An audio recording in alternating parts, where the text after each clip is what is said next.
Здравей, Даниеле, както може би виждате, тук има проливен дъжд. Въпреки всичко хората не са спрели да почистват отломките. Целият Калековец изглежда по този начин.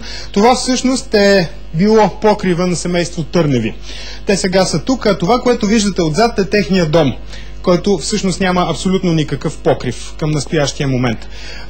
Вие сте човек, който е строил този покрив. Ще ми кажете ли какво видяхте в деня на смърт, вчера около 17-18 часа? Вчера към 17-18 часа ние бяхме пред нас. Беше едно такова облачно време и по едно време го гледаме нагоре, към 10 на минути така се спряхме и гледаме само пред нас. Бяхме към бая хора, не сме само аз. И имаше един облак такъв черен и се съедини. Те бяха две. Съедини се, обаче не беше така направо, беше така легнало се.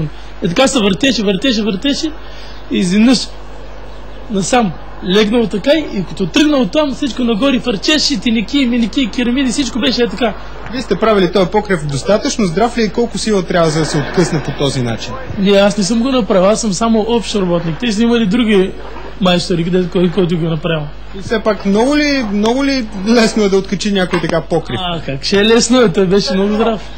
Господин Търнев, на колко оценявате щетите само във вашия